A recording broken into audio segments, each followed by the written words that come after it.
We think that the current trend that we're experiencing with AI and all of the models are getting better, faster, smarter, and new models are coming out. You and I were talking about DeepSeek that's just come out. We think that this is somehow a new technology leap that we've never experienced before, but you and I have just described one. There were no web pages, and then suddenly there were web pages, and suddenly there were a lot of web pages. And suddenly it wasn't just web pages on large screens, it was web pages that sat in your pocket on your device. And, all of the cliches about, the phone in your pocket is like 100 times more powerful than the computer that sent, the rocket to the moon. Blah, blah, blah, blah. Like these transitions and leaps, this is not the first time humanity's experienced them.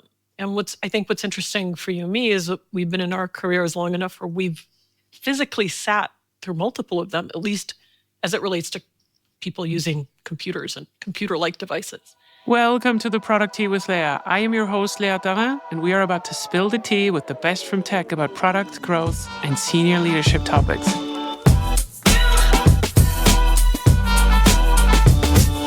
Good morning, everyone. Today's guest is a product and UX veteran who has been shaping digital experiences long before UX had its own department. Back when we were all webmasters juggling design, coding, and explaining to executives why blinking text was not a good idea. She has scaled global products, led strategy at many pets as CPO, and held key roles at Spotify, Google, and I don't know how to pronounce this, Shipstead. Now as a CPO at Gillian, she's helping build the world's largest growth platform for founders. She has seen it all, from the days of table-based layouts to AI-driven personalization. So buckle up for some wisdom with maybe a few UX war stories. Welcome to the ProducTea, Lidia Oshlyansky. I'm so sorry. I hope I did not butcher your name now, but welcome to the ProducTea nevertheless. How are you doing, Lidia? I'm doing pretty well, considering the state of the universe around us. So yeah. Oh, did something happen in the last couple of weeks and months? Just don't read the news. It'll be fine as long as you stay off the news. It'll be fine. Ignorance is absolute bliss. But before we're going into what product managers and other people should actually ignore, what do people get wrong about you once they get to know you? I think I'm usually perceived as a massive extrovert, possibly because I grew up in America and I am American. I'm actually quite a strong introvert. And so you'll go to a conference and you'll meet me and I'm super friendly and I do love people. And then at the end of the day, everyone's like, let's go out for drinks or dinner. And I'm like, yeah, no, I'm going back to the hotel where I'm going to isolate and recharge. And everyone's like, why doesn't Lidia want to go out? It's like, I love you. I just need some time. Yeah. They're always trying to rope you back in with guilt, right? And then you're kind of doing it because you're like, oh, the expectations to me are that, so I need to kind of deal with it. So I think that's a general misconception. And then because I am friendly and I am relatively outgoing, nobody ever believes that I'm an introvert. I feel like I need to carry my Myers-Briggs around and just be like, here it is, here it is. Yeah, okay, but that's fair enough. So you like people. I do. You love big crowds of people and being in them while, no, that's not what it is. But so I was very excited for this particular call because we have some similarities, at least in our past. We've been longer in the industry than a couple of minutes, which is also interesting. And as you said, some things are happening in the world. But one of the things that is happening in the world right now is that technology is advancing extremely fast and so forth. And I wanted to just take a step back a little bit and talk about one thing that we both have sort of in common. So you're the academic version of me in some regards, where I did some human interaction design study. You actually studied it and you have a PhD in it. And this was back in the days, something that kind of came up in academia, like where we started to kind of think about how do people interact with interfaces that are from a computer, which usually meant a screen, right, back then. Yeah, so we had different approaches to this. We both came up in this area. And as I said in the introduction, we were all called webmasters. I don't know whether this was the case for you as well. I'd never had the title webmaster. You guys were way cooler than I was. So no, I had titles such as business architect. I worked in consulting for a while. Some of those titles were really interesting, but never a webmaster. Webmasters had the power. You guys were like the shit. It's a deficit on my part for sure. It sounds a bit like Dungeon Master, like you're telling stories. And thinking back, it's kind of like the same. Yeah. Like you're telling a story to others. But I'm very proud to be one of the first ones in the entire world to have created animated GIFs. Nice. See, this is amazing. It's on my resume now. That's also how I got the job at Microsoft, because of my extremely I deep can skills. Make animated GIFs. I would want that on my headstone. It should. So let's maybe dig a little bit into this. So aside from the titles that we have, the profession itself was quite a broad one. not unlike product management now in terms of like what you have to cover and so forth, but the world itself was less complex, at least from the technological side. So how did you experience this? Like if you're looking back now also into a time where we had such a broad kind of field of things, and we kind of also started to feel like, oh, things are changing, right? Like this was when Google came into the scene. Not these category pages anymore. SEO was kind of like coming up and so forth. Like, how do you look back into this time? So I think that right now we take all these things for granted, and we think that this is how it always was. And it's interesting because I do work with people who grew up in this. Like they don't remember a time before there was a web browser on a screen that helped them. They went through schooling and Google was a thing, right? I think it just evolves, and I think it changed really quickly, and the roles were really broad and they continued to sort of fluctuate. And there was like the business architects and the business analysts, there's a Venn diagram of some of the things they did and some of the things that a PM does now. There were information architects. It's interesting. I had a conversation with a dear friend of mine who's a director at a really large tech company, no names to be mentioned. And he's been interviewing for sort of earlier career design roles. And he's saying that no one he's interviewed in the last couple of days knows what an information architect is. Yeah, I had that title. Like, dude. Yeah, no, me too.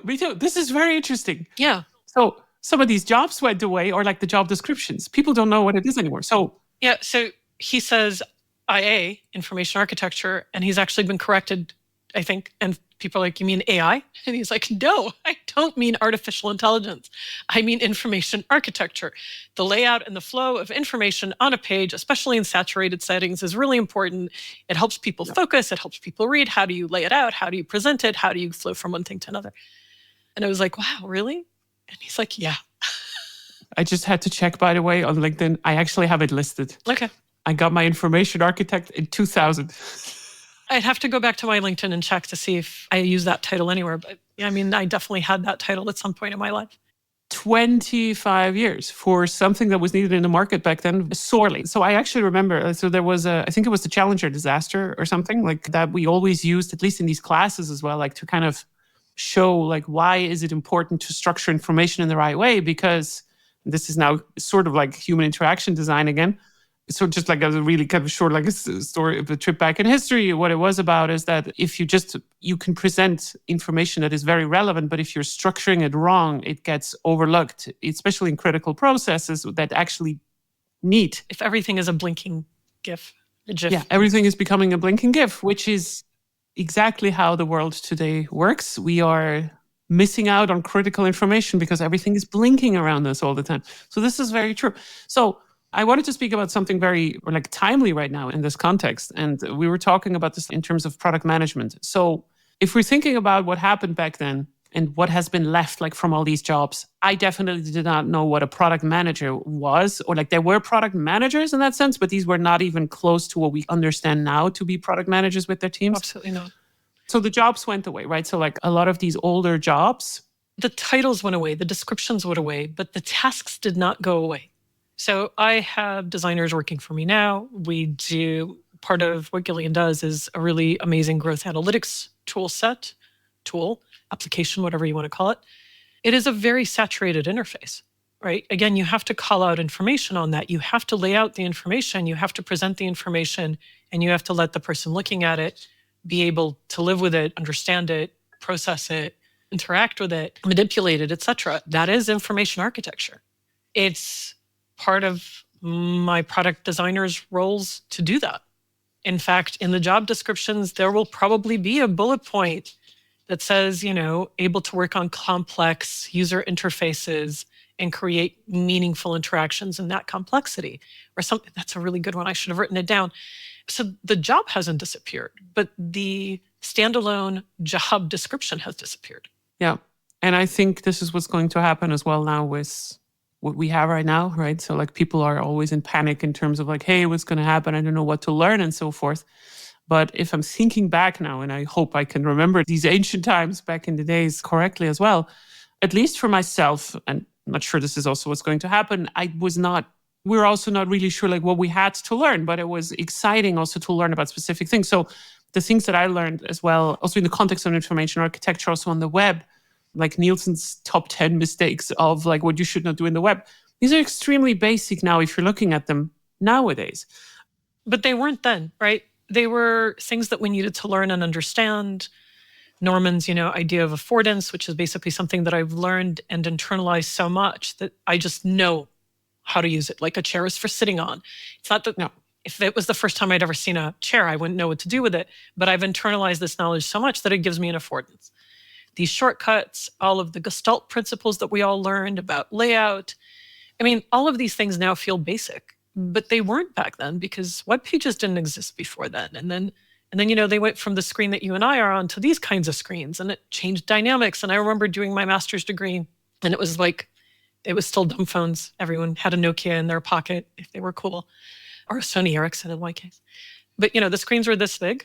They were black and white. Mm-hmm. This is back in the early 2000s, right? And we were already trying to design like interfaces and websites for them in my master's degree because we knew that people were starting to look on the websites using that. And so you would have to take a really rich website that had been designed in colors on a big screen and try and trick it down to something that was black, white, and gray and this big. And that was one of the tasks in one of my design classes in my master's. And I was thinking we could have just waited a year. Because technology changed so quickly that, the next year, all the new phones coming out were slightly bigger screens with colors. And a few years after that, we had smartphones. Yeah, so this is the thing that really interests me because I think there's been a couple of jumps when we think about like how do people interact with products, and this has everything to do with the designer's job and also the product manager, by the way, right? Like I just want to emphasize this. And I think back in the days, what you said, like the first smartphone or like what Apple also really, I think, popularized in that sense, like was, for me, it's not about the size of the screen. That's also true, of course. Like you had to kind of design interfaces that can be viewed on a bigger screen versus a smaller screen. All of this is clear.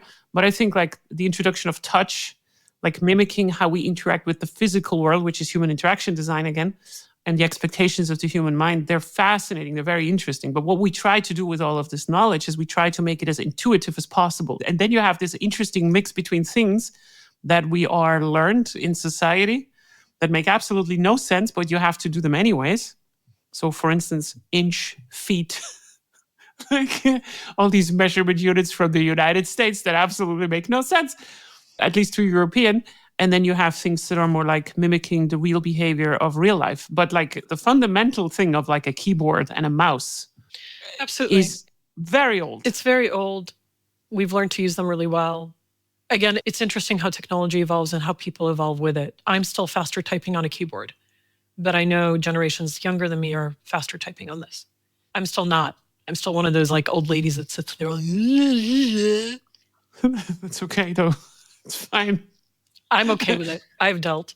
But again, we think that the current trend that we're experiencing with AI and all of the models are getting better, faster, smarter, and new models are coming out. You and I were talking about DeepSeek that's just come out. We think that this is somehow a new technology leap that we've never experienced before, but you and I have just described one. There were no web pages, and then suddenly there were web pages, and suddenly there were a lot of web pages. And suddenly it wasn't just web pages on large screens, it was web pages that sat in your pocket on your device. And, all of the cliches about, the phone in your pocket is like 100 times more powerful than the computer that sent, the rocket to the moon. Blah, blah, blah. Like these transitions and leaps, this is not the first time humanity's experienced them. And I think what's interesting for you and me is that we've been in our careers long enough where we've physically sat through multiple of them, at least as it relates to people using computers and computer-like devices. And yeah, I think all of the careers that work with that evolve. I don't think that what an engineer or what we used to call a programmer does now is what they used to do. So they all use GUIs. I didn't have a GUI when I wrote code. I used VI editor. I typed at the command prompt. And the first time I remember as a back-end engineer, the first time that somebody actually invested in a GUI tool for me, it was called Toad, Tool for Oracle Application Developers. And it would grib it when you opened it. It was awesome. I don't know if it still exists. I should look it up. It went grib it every time you opened it. It was wonderful. I'm trying to remember now the name of an editor that I had back then that was capable of selecting characters vertically.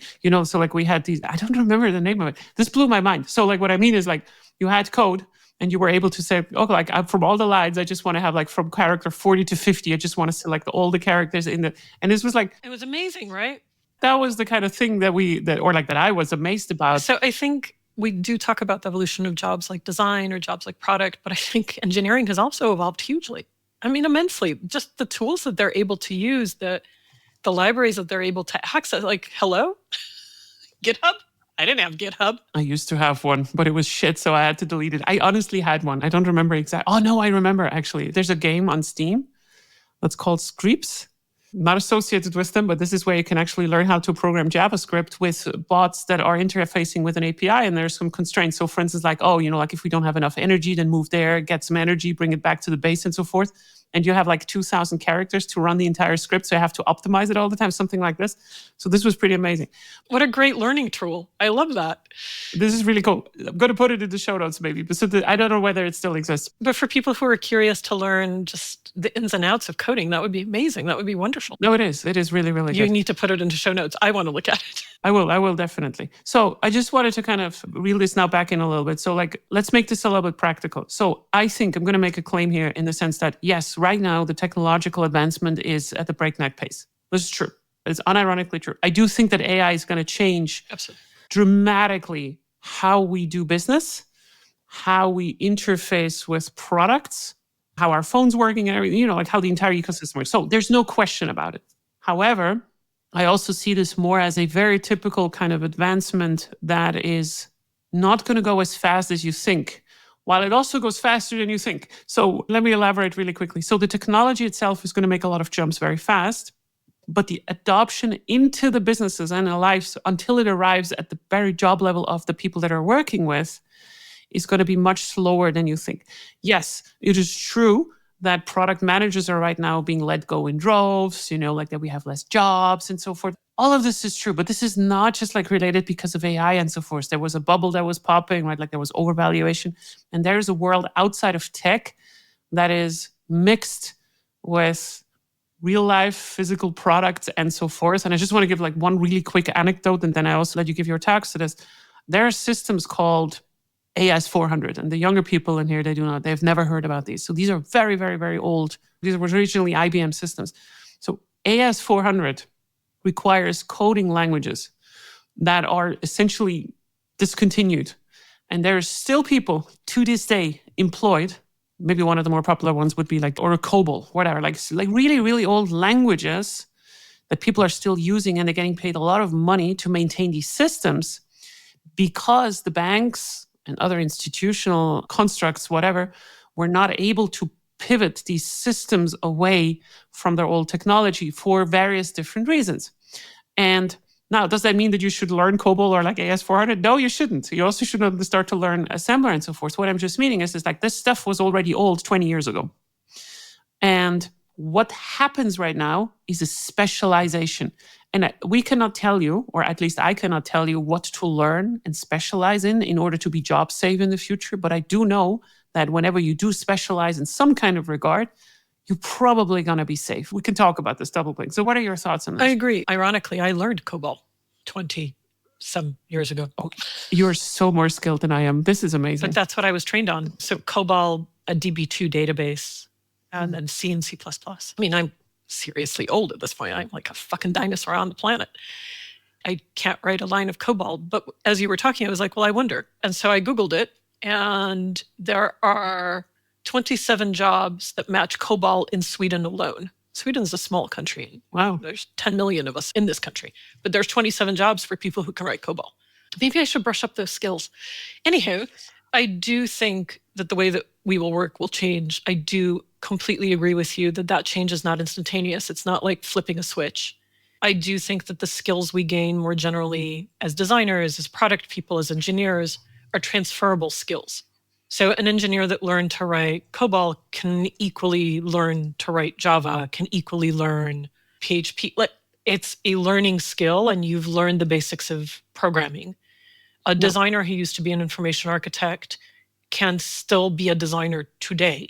They will learn new tools, right? They're not going to be using Photoshop, possibly. They're not going to be using, oh my goodness, what was that? Microsoft Visio, if you remember.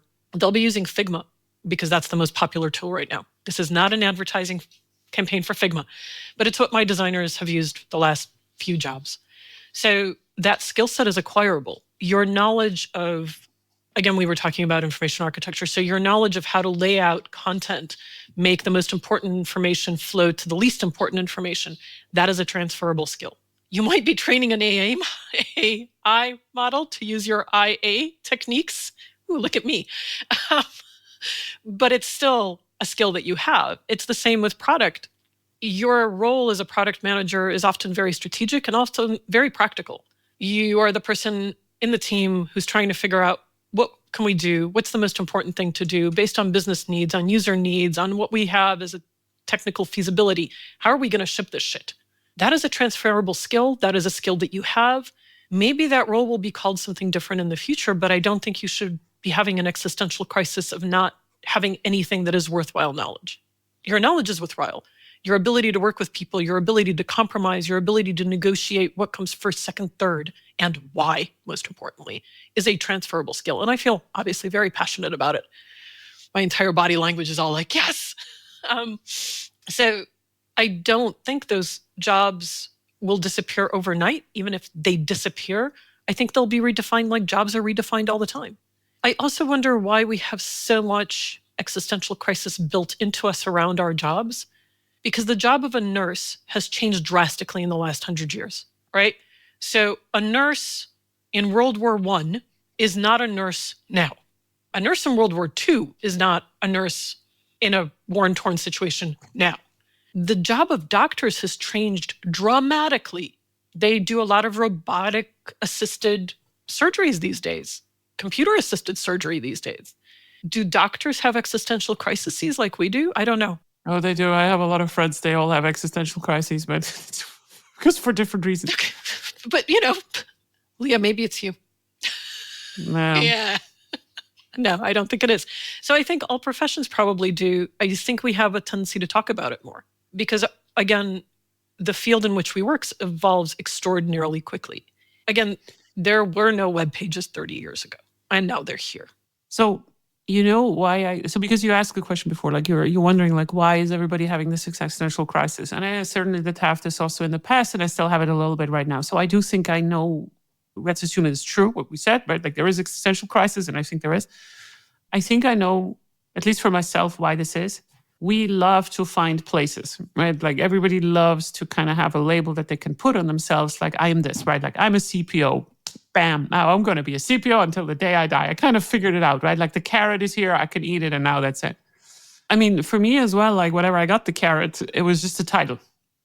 First of all, it was just a title. That's the first thing. And then every job that I ever had in a leadership position was so much different from the other. Again, also because of the times, not just because the companies were different, but being a head of product nowadays versus 15 years ago, I mean, I did not know anything about Scrum back then. 15 years ago, and it was acceptable. That was acceptable because it was a new concept. And I think what is quite important for people to understand is that, or like how I conceptually approach this is, how can you stay ahead is relatively, or not ahead, but like how can you stay safe in the environment is by not overestimating how much time others are investing all the time and really start to be real with yourself. As long as you stay curious about what the mainstream options are, because you don't need to go always with bleeding edge stuff. So what you said as well, like is a very interesting one, like Figma, for instance, or Canva or whatever. I started to use Photoshop back in the day for everything. This is when a license cost like, I don't know, multiple thousands of dollars for the software. And it was actively more shit than today. And it took me so long to get away from Photoshop because I was uncomfortable with learning something new again, because I felt like, oh, like I'm a seasoned operative. I know better, right? Like I don't need to do this Canva stuff for Figma and so forth. But there's a reason why these softwares are like signs of the time, like and why they take more market shares and so forth. I know because it's very, very weird if you say, or like you can say like, oh, I understand a tool. But then at some point, this tool goes away from the market because that's what happened to me. I remember Flash and Dreamweaver, and I don't know what we call the one from Microsoft anymore. I learned Flash and action scripting, which is not a complicated language at all. It's like, I think the early versions were even like click, drag and drop. And then it got discontinued a couple of years ago. And I thought that, hey, this is a technology that I learned because it was amazing. I honestly thought that was amazing. And it's gone. And I learned it. And it felt like I lost a language. Yeah. That I learned. You did. You literally did, yes. Yeah, but the skills associated with it, like thinking in code or like being able to read all of this is an uneasy feeling for people because you cannot quantify it. Yes. So you have to trust your abilities, that you do learn something all the time, even if you learn something that is quote unquote going to die out at some point. Lots of things we learn die out, and lots of things that we learn aren't used. I was watching a Netflix movie, and one of the punchlines was, oh, parents lie all the time. Lies like, oh, I use algebra daily. And I thought that was really funny because I do have those conversations with my son. Like, you have to learn math. You're going to use math daily. I use addition daily and subtraction daily. I'm not sure I've used complex geometry anytime recently. But we do learn things that disappear and vanish. But again, those underlying learnings are still valuable. Again, you might apply them differently. You might apply them under a different title. Your mandate within the company might be slightly different. But I constantly encourage myself to remember that there are certain things that I've learned and mastered that are very transferable skills, that are skills that are useful, full stop. No matter what to your point, like, it's just a title. Mm-hmm. But give me another title and I'll still be able to do some of these things really well. And that's kind of cool. Yep. And there's going to be some things that I've learned that are completely and utterly useless. I've just learned that COBOL is no longer useless or is still useful, and I should have maybe paid more attention to it. Yeah, you should have. You could have made a killing. Yeah, but there's lots of stuff that I've learned over the years where, yeah, it's completely useless. It's like learning to make a recipe of something that you no longer make for dinner for whatever reason. Okay, so that's gone. But you learn to cook, so that's good. And I don't think we should be afraid of that. Yeah, but I think, though, it's hard to kind of put this on a resume, right? So, like, let's make this a little bit more practical. Yeah. So in 2025, yes, like all of this, like with AI and so forth, okay, scary. Okay, I get it. And I would like to talk about also like how interfaces are going to change in the future, because I have some opinions on this. But like, as of now, like, let's say Lydia would be 20 years younger now. You're kind of like in the middle of your career, right? Like in the terms of like, you just like have a couple of years experience. You're not in school anymore. Like, what would you do right now in order to, I'm just going to form this very, very broadly. Like, what are the things that you would learn now? Or how would you learn? Honestly, it's an excellent question. So if I were mid-career right now, or maybe I was mid-career and thinking of like going back to do another degree or whatever it is, I mean, I agree with you. You should definitely look at the trends, right? So artificial intelligence, machine learning, they will reshape the way that we work. So don't ignore it. Get comfortable with it. See what tools are helpful to you. See how those tools can be a part of your task flow, how they empower you, enable you, make you faster, better, smarter. Learn things that are transferable. So how would you do that? I would still tell people that they need to learn how to code. If you're going to be an engineer, even when AI writes all the code, you still need to learn how to code. It's true. If you're going to be a designer, you still need to learn about Gestalt principles and layout. Sorry. Like you do. Those are basic things you need to understand.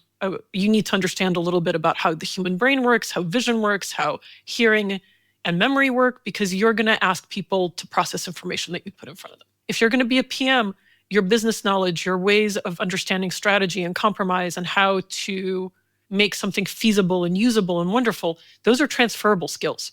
So go learn them. And on top of that, follow the trends in your industry. If AI is a huge trend in your particular industry and you love your industry, go learn about it.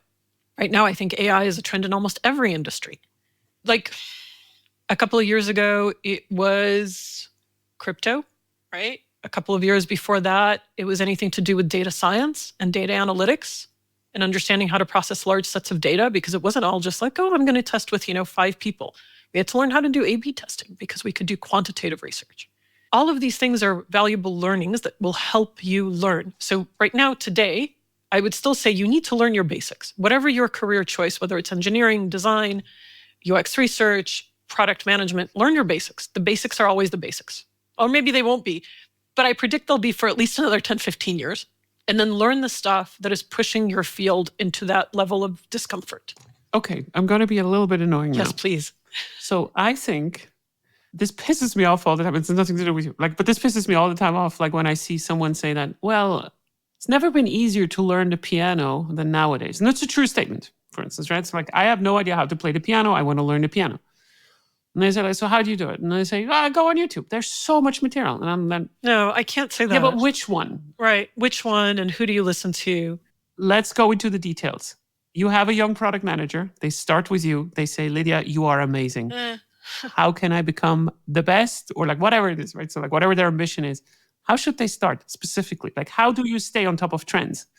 I have folks that I follow and I'm always glad to recommend. There are always things that are upvoted by your peers. Stay close to your peer groups, I think, is a really good one. I belong to a WhatsApp group for CPOs, and there's always really interesting stuff being posted in there. I don't have to hunt for it. Somebody else hunted for it. Somebody else commented on it, and it's there. So your peers are a really good source of things, and these groups exist in very well-vetted environments. So the CPO group on WhatsApp is invitation only. So I know it's not just a bunch of people, that gathered, which could also be cool, but this is a particular subset of people that have gathered. There are LinkedIn communities. I don't use Facebook. I'm assuming there are Facebook communities. And you should enter those groups with the knowledge that you should know some of the people in those groups so that you have trust built in, right? So this isn't just like, go find a CPO group. So I think that there are ways that you can use your trusted communities and enter more trusted communities. There's some great communities for women in product, for example. Use those. What are they reading? What are they understanding? This is always, your peer groups are always a really great source of knowledge for your peer group. I also encourage people to talk to people outside of their peer groups, especially professionally. If you're a PM, you are sitting with a designer and a group of engineers. What are they reading? What are they excited about? Why don't you create, I'm assuming you're using Slack, but even if you're not using Slack, you're using Microsoft Teams, why don't you create a group in whatever where you share interesting articles that you've read or interesting things that you've learned?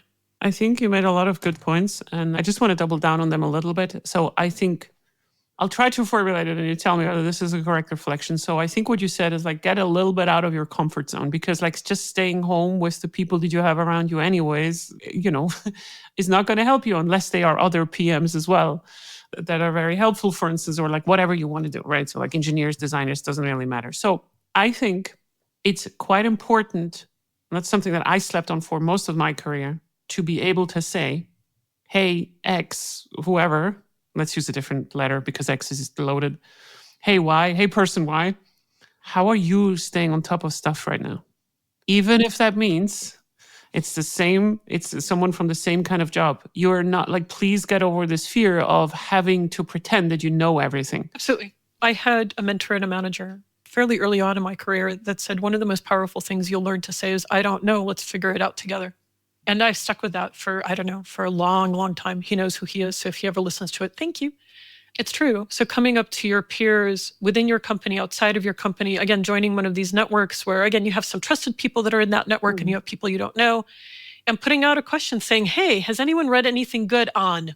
And again, the WhatsApp group that I belong to, people do that all the time. Hey, has anyone had any experience with? DM me. Hey, I'm really looking for some blah, blah, blah on blah, blah, blah. DM me. It is extremely powerful to know that you don't know. Sometimes we don't even know what we don't know. But admitting that and coming to other people and saying, dudes, I'm super confused. Has anyone got any good reference on this? Can anyone explain this to me? I always use that cliche, explain this to me like I'm a 3-year-old, please, because I don't get it. I don't think that needs to be embarrassing. I think that's very powerful. Yeah, but I think it's what keeps us, right? So like, I think whenever it comes to our job description where we have an idea in our head that we need to know everything, we kind of... Yeah, we're afraid because we're afraid that we're not useful or we're We're not... afraid of embarrassing ourselves. And by the way, it never really stops, but like, I think with age, I kind of forgot that I should care about it as well a little bit. So I'm not over it. Like, I'm not saying that 100%. I definitely struggle with imposter syndrome on a daily, hourly, and by-minute basis. No. But at the same time, I just continuously challenge myself to think, okay, I can't possibly know everything. That's why I hire experts. I'm no longer a designer. I'm no longer a hands-on PM. Nope. I'm no longer a hands-on data person. I'm no longer a UX researcher. These fields have moved on. I have some basics. I understand. I can ask really pointed and interesting questions, but I am not the person in Figma doing that file. We use 𝐃𝐞𝐬𝐬𝐫𝐢𝐩𝐭𝐢𝐨𝐧. I'm not the person in 𝐃𝐶maker making the tickets for the team. And it's okay for me to sit down, especially with those people, and go, okay, you've made this decision. I'm not quite understanding it. Please explain why. Please explain what's going on. Or, hey, let's go out for lunch. I'm really curious what you've been reading recently. I'm having like all of this background noise on topic XYZ. What have you learned about it? It's awesome. What's also curious to me is that I have a young designer. He's brilliant. And he was asking me about something. And I was like, oh, I actually studied that for my PhD. He's like, you did? I was like, yeah, let me send you some references. And he was really excited. And he had no problem asking me, because I've got the big title. But I could equally ask him, like, hey, what did you think of that? What else did you find? Because I did my PhD ages ago. Like, I'm sending him the references I used almost, 20 years ago. He's going to take that reference and then he's going to bounce and bounce and bounce. And he's going to, I don't know what they've written since then. I haven't looked at my PhD since then. I hope my advisors aren't listening to this. Sorry, guys. But he's going to learn something new. So I am now making a mental note as I say this out loud to you to come back to him in a couple of weeks and be like, hey, did you find anything interesting on top of that? I would love to know, because that's going to help me learn. So maybe it's just an open mindset. And instead of like, okay, I understand the existential crisis of what will my profession be like in 10 years, because I'd love to know I still have a paycheck, can feed my kid, my dog, and pay the mortgage. Like, I get that. And everyone should have a bit of a fear of that because it keeps us sharp. But be open-minded about the things that you can learn and how you can learn them, and the fact that you can ask people for help. And maybe that's the biggest power tool I can give anyone, is it's okay to ask for help. So let me try to make a bridge to B2B sales. This is going to be a weird one because it includes board games as well. So this is going to be a very interesting tangent. So we're seeing something right now in the market. This has been going on for a long, long, long time, in the way that people, how do they trust others? Like word of mouth and all that. Like, we're talking about this all the time. This has always been a concept. Like, word of mouth is usually used when you have no other systems to make a better informed decision with less time, or whatever that means, like to kind of make a decision afterwards, right? Like, so should I go to this particular restaurant to eat tonight or not? Should I ask Lydia, or should I trust the reviews on Google Maps and so forth? So there is so I'm an avid board game gamer and I love playing board games, and we have an overabundance of stuff there. So it's a very good metaphor, I think, also in terms of hey, all the things that you could learn as a PM, but you don't even know where to start. I think if you want to have a good framework on how to approach this, so the analogy would be how can I find good games that I would enjoy out of these millions of board games that are around? How can I find the ones that are respecting my time the best? Then I think your approach is exactly the one that you want to do. So what you want to do is you want to actively go out in your life and find people and ask them hey, what is the number one game for you in your life that you really enjoy? And then they give you a suggestion. And if you also enjoy it, if you've never heard about it, you play it and you're like, oh my God, this was really good. This made me feel good. So there's these two ways, right? So you can either love it or you hate what they suggested to you. Yes. If you hated it, then you maybe ask them again, you give it some chances, but that's kind of fine. But if you start to find this one person where you're really aligned with, oh my God, that was really interesting, I actually learned something, ask for more recommendations. Absolutely. This is exactly how I ended up with I would say, so I have a big shelf of books in there that are all tech because I'm a boring person. I would say about 60% of every book in there was a recommendation from two different people. No one else. And I think that's what you should do. You should cross-reference, right? Triangulate, cross-reference, get those things until you find the things that work really well for you. Also, you are not a boring person. I just need to say that now. That was very sarcastic. I take it. You're not boring. So you should triangulate your information, find the people who give you really good advice, find the sites that give you really good advice. You were talking about board games. I love board games. I'm not a huge geek, but I have several friends that are huge geeks. I love their recommendations. And I can come to them and say, I have a kid, right? And he's grown. So I would come and say, I have a 7-year-old. I want to play a board game with a 7-year-old that doesn't bore me to shit. And they would give me recommendations. Now he's 12. Yeah, I have a 12-year-old. What games are challenging for both of us where we don't end up killing each other at the end of the day? And they will use those parameters because they're really geeky. There's Board Game Geek as a website, there's all sorts of things.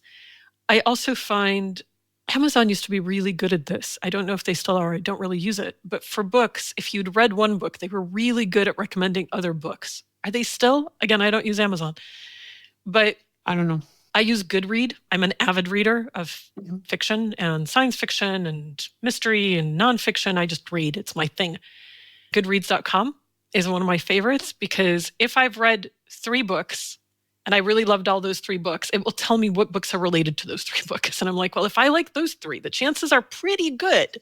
There is a level at which I will occasionally read something that I think I will not like, or an opinion that I don't want to listen to challenge myself again. And again, I have my sources that I know will push me out of my comfort zone as well. I think it is just difficult because books per se are kind of it's a very popular medium where a lot of people are writing, right? So there is something to compare because you have... Yes, there is. So you can compare this author against this author and you have reviews and you see okay, how many people have read it and so forth. for product management frameworks and stuff and things that you should learn and so forth, this is very, very, very often not the case. Also, people like me are pushing courses on you all the time, like, hey, I have the best stuff. I have the best stuff. That's all the more reason to kind of find people that you actually trust to recommend, because they also have the same problems as you. They do. Go into a community.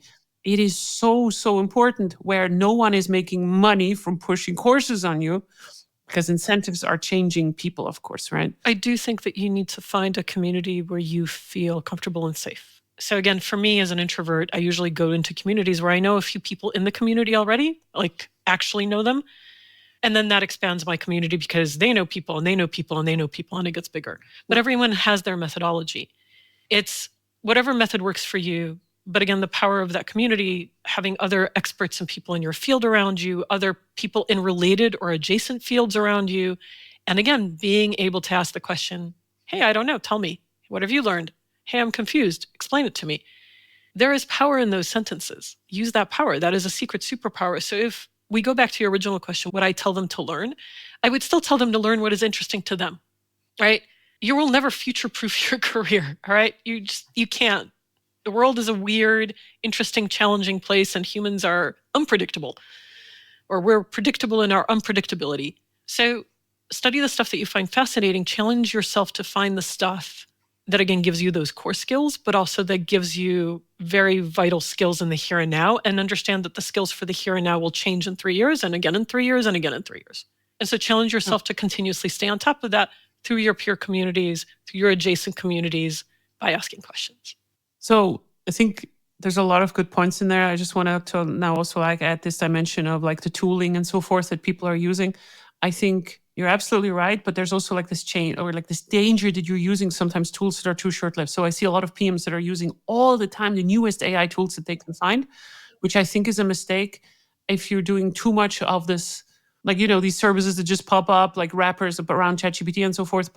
And I do think that, you know, there's some merit into it. Like, yeah, you know, like you want to find out new prototyping tools and so forth, like how to easier visualize what you're going to do in your onboarding flows. This is all fair. This is kind of good. But if you are not using ChatGPT or other AI models right now on a almost daily basis, but you do believe that AI has some impact and you're not technical at all, then I don't know, like expose yourself to it, right? So like see what the limitations are, especially in an area where you understand something about it.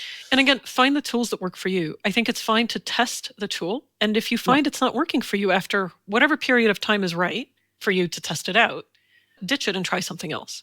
We do that with apps on our phones all the time. So we need to just adapt that mindset, right?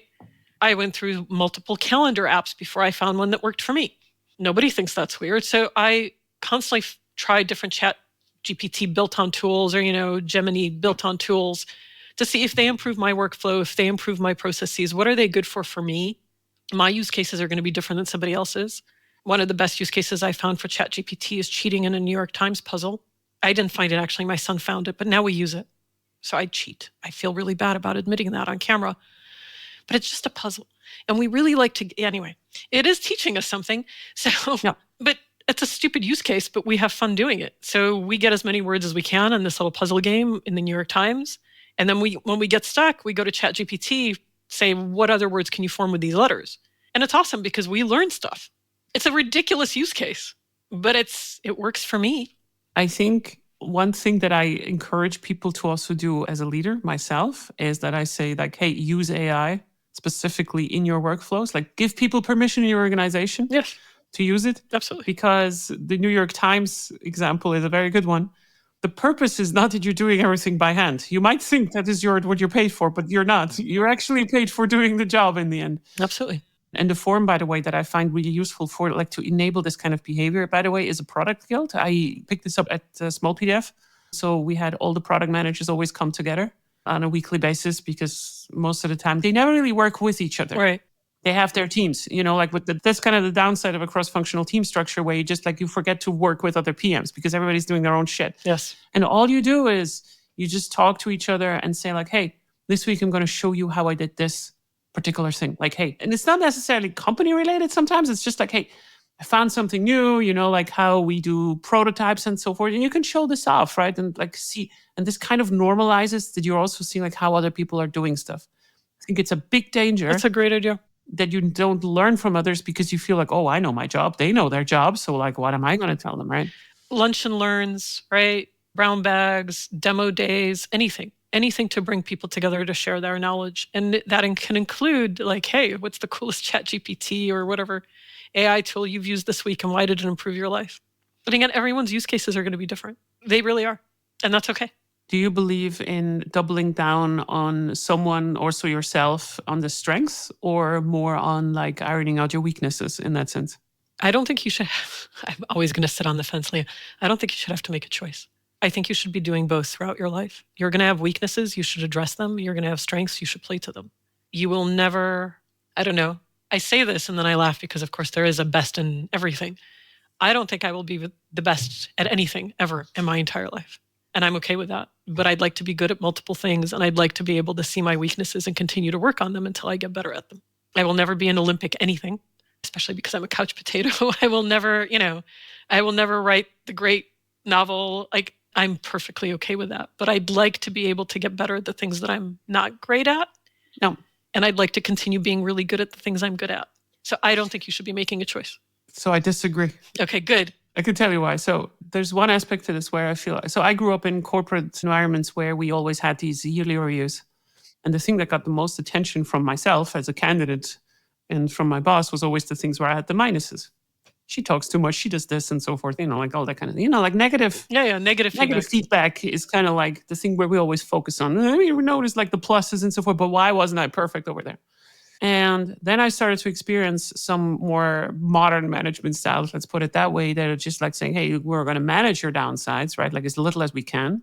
We're going to focus hard on what makes you really good. And that was such a kind of change in an approach because the things that you're not good at is probably also what you're not enjoying. Yes. Which kind of also leads to that kind of thing.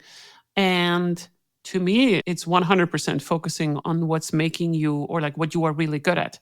Because I can hire people more likely, not all of it. Yes, but you can hire people to do the stuff that you're weak at. Yeah. Because if you think about your performance as part of a team, and you are aware of like what you're not good at, because I know exactly what I'm not good at. There's a lot of things that I'm really not good at, and I'm not going to get better at them either. Then you can take targeted steps to kind of mitigate these. And I always struggled in my career when I tried to kind of deal with my inconsistencies and like the things that I'm not that good, because I was like, why can I not be better at this? And it never really led anywhere. So I know that's not what you were saying. No, but I totally understand your caveat. And so let me add my own caveat. If there is something that you're not good at that makes you miserable, and you continue to try and do it, stop. When I think about working on my weaknesses, it's the things that I want to get better at because either I enjoy them or I get learning out of them, or they push me out of my comfort zone in a good way, right? Not in a, I don't want to come to work anymore way. So for those weaknesses, I work on them. If there are weaknesses, like you said, that I have that make me miserable and I don't want to do it, and someone else loves doing it, I'd rather hire that person, for sure. But there are other aspects of my job that I do occasionally find really, really challenging, but I desperately want to get better at them. I want to get better at them. No. And so it's me driving that, not necessarily a minus in a corporate, 360, which, I've had those as well, and they're soul deflating. So because of course we're going to focus on the minuses. But if there are things inside me that I'm like, I really want to get better at this. I know I'm not great at it, but I really want to learn. I really want to do this. Then I do it. No, for sure. And I think the underlying motivation can still be something that you're really enjoying, but you might be just scared because of like the way to it is not that clear. But I think, honestly, I do think that it sounds hippie all the time when we're saying it, but like if you do stay curious and you trust that when you see good learning, you will grab it, you're going to be fine. There will be always trial and error, right? Like all these tools and all that kind of stuff. It can feel overwhelming and so forth. And I get it. That's all good. But curiosity is key, right? And we keep on coming back to that open-mindedness, that questioning, that curiosity. No. I mean, there are whole, techniques around this, the 5 whys, or is it the 6 whys? So just keep questioning, keep asking, keep being curious. Because if you're not, then you're right. You're just sitting at home with the same thing, you're in a groove and you're never going to get out of that groove. And if it's a really comfortable groove and you're really happy in it, okay, that's cool. On the other hand, that groove may go away because things change, things evolve, careers disappear. Yeah, that's very true. So I don't think that the career will disappear in any way, but there will be specializations, right? So like, as I also wrote about this as well, like I think there will be more like innovation PMs that don't rely on quantitative data. They just like, they have only qualitative stuff to deal with. TPMs and so forth. All of this is kind of clear. And they will evolve. And you're already seeing some of those come. And then also in smaller companies, they are looking at TPMs as CPTOs. That's been a real trend in the last year or so, especially as companies have downscaled. Yeah. Yeah. I was a CPGO. Oh, growth officer. Well, look at you. No, yeah. I made it happen, and now it's a thing in the industry. I like it. Yeah, me too. But, and that's okay. These are evolutions. Going to have some of those skills. You're going to learn some of the other skills, again, playing to your strengths and your weaknesses. And some of them will not be for you, and that's okay. Okay, so let's say someone is listening right now, and they're still overwhelmed. They say like, yeah, okay, that's nice, Leah. That's nice, Lydia. This is all super ethereal. Like, I understand the concept, but I still don't know what to do. Here's a method that I am trying now out with everybody that I'm coaching, from CEO to CPGO to CPGTDEO to more like operative product managers. Let's say you know that you want to understand AI better, and you have absolutely no fucking clue at all. You can barely operate your phone, and you can wheeze your way a little bit through Jira on your daily stand-up and so forth. Leah has a method. Unfortunately, it's not a good enough one to write a book about, but like, I'm going to share with you right now. And I think it's really powerful to learn anything. So let's say you're determined and you think that, okay, I want to get better at this. Don't know where to start. I don't know what to do, blah, blah, blah, right? Like, you're scared. All you do is go into your calendar and you say, there is 1 hour in my calendar next week that is all going to be about this. Then you take your phone, you give it a friend, or you put it on your dog and you send the dog away for an hour, and you're not allowed to do anything else but that thing. Yeah. Then just like doing something that you feel like is going to get you there, whether that is like going to Google, start to search, going to Reddit, like using an AI to inform yourself, whatever it is. Time spent on a specific topic is giving you either knowledge on like that is really good, or it teaches you where you should not go. So for instance, like, oh, LinkedIn is just leading me down a rabbit hole that leads nowhere all the time. This is also knowledge. So I think blocking time without knowing what you're doing, yes, is still okay. Absolutely. Is still okay, and probably the reason why you should not have an excuse to not learn something new. There's no excuse, right? One of the things that I talk to folks that I coach, folks that I mentor about, is I love lists. So make some lists about the things that you want to learn, or the things that you're nervous about, or the things that you're really panicking about. And then pick one thing of that list. You can, and I don't care what methodology, like eeny, meeny, miny, mo. Or, if you're really organized, maybe edit the list by most important to you based on whatever criteria. Pick one of those things, and every single day do something about that thing. Whatever that thing is, whatever you do that day for that thing, like, it's kind of corollary to your blackout time, because then you're going to feel like you're making some sort of progress. Because until you do that thing, you're just going to feel blocked. That's a very good point, by the way. I think a lot of people get sometimes hung up in the sense that, oh, I need to know now like what I can do before I can start doing it. And I would say, let's say you want to start exercising. The hardest part is getting to the gym. Yeah. It is. Even if you do not know what to do, you will see other people train, like you will start to, like, you have to inform yourself where are gyms in the city and so forth, right? It's not going to magically solve everything, but you have more knowledge to actually then do something afterwards. So I think learn the minimum that you have to learn in some kind of way to do something, even if you fail at it, because this is so much more worth. That comes very natural to me. So I think that's one of the good things that I appreciate about my unorganized brain. It's not easy for me, so I really have to push myself to do those things. I mean, it's cliche, but that first step is the hardest, right? And it is. Yep. I've been trying to learn. So I've lived in Sweden for 12 and a half years, 13 years. I don't know, it's been a long time. 13 years. Yeah, 13 years. I've been here for 13 years. Cannot speak Swedish. Continue to try and learn Swedish. I will probably never give up. So speaking of weaknesses, and why? Because my son was born here and that's his other language. And I really want to share that with him, at least at some level. And so it's a big motivating factor. You know what? I'm going to give you now a learning plan. This is what you're going to do. So you're going to, like, I don't know whether you go to a bakery or something, or like something that you do on a regular. You're not allowed to go to that bakery and order your stuff unless you use Swedish. Yeah, I do that. For 3 weeks. For 3 weeks. Yeah, I do that. I have OKRs for myself on a quarterly basis for my Swedish learning. Okay, good. Yeah. But this is how you would do it, right? Like, you expose yourself in a situation you do. where... And I never miss a day on Duolingo. So my vocabulary has actually improved hugely because of that. I have like 1,500 something days streak. Oh, wow. That is impressive. I'm really pleased with myself. But I think Well, you were talking about it. There's some weaknesses we'll never overcome. Language learning for me is a massive weakness. I've never successfully been able to somehow force another language into my head.